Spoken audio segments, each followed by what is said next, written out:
Understandably, this is a difficult time for the family. It is likely that Robert's attendance may become intermittent during the next few months. Please be flexible in your expectations and offer him whatever accommodations are necessary to get him through this time. If you see that he is struggling emotionally, or if you have any concerns at all, please contact me. Thank you as always for all you do for our students. Lynn Lincoln, 12th grade counselor. Poor kid. I check the time again, 15 minutes now. I push back my chair and get up. It's my day to pick up Kiki, and I have a feeling that I could sit here with Robert for another 15 hours, and he'd still be doodling in the margins.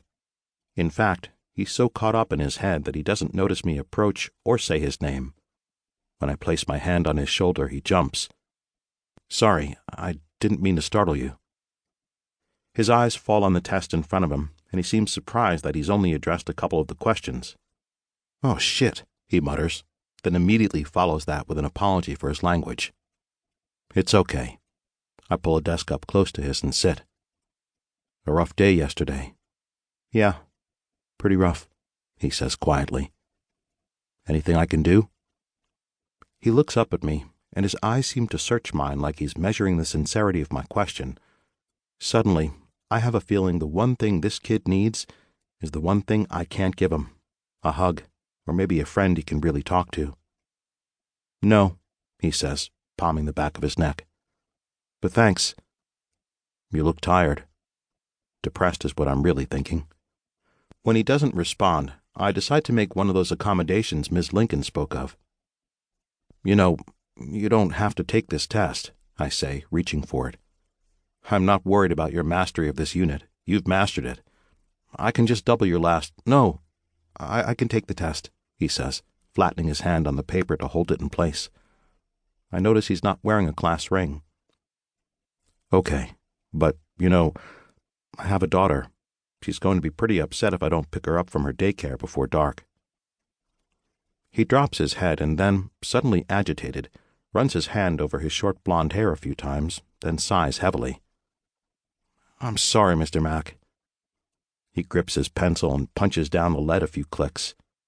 I'll have it done in a few minutes. A few minutes? I don't think so, not even for Robert. It's okay. I give him what I hope is a reassuring smile. I have some time. How about I walk you through the test? Maybe that will help you focus. I don't wait for him to answer. I collect a pencil and a few sheets of printer paper from my desk and sit back down. On the blank paper, I quickly review the first section, then wait while he works through the set of problems. I guess something about me sitting there with him chases away the distractions. He's quick and he's precise, making his marks with his distinct handwriting, which is tiny but highly legible. When he's finished, he twists his head up to me. Nicely done, I say, smiling. It feels good when he smiles back. I place a big check mark over the section, and we move on to the next. While Robert is working, I find myself studying his face, the straight line of his nose, the freckle at the base of his neatly trimmed sideburn, the stray blonde hairs on his jaw that he missed shaving this morning. And I can't help wishing that I'd known him when I was in high school. Aside from the fact that he's a stellar student and a nice-looking kid, here's what I know about Robert. 1. He's a member of the band guard, the only male member, in fact. I might not have known this. I don't attend football games. No time with school and grad classes in the fall and Kiki, but it seems to be an endless source of amusement for Jennifer.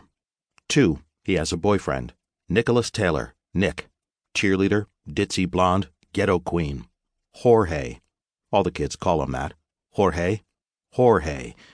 It's the year-round fluorescent lamp-enhanced tan, I think. I honestly don't get what Robert sees in Nick.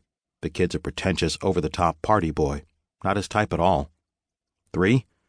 Robert is one hell of a brave kid. See numbers 1 and 2. I'd never have had the courage to be 100% OUT in high school. And he's not just out. He's got that quiet confidence that draws other kids to him. I don't know if he knows it, but he does a lot to bring skeptics into the fold on our campus. You just can't not like him or respect him. And right now, I can't not look at him. When he finishes the set, he looks up at me, and I drop my eyes to the test and make a quick assessment of his answers. Another big check mark, and we move on. The next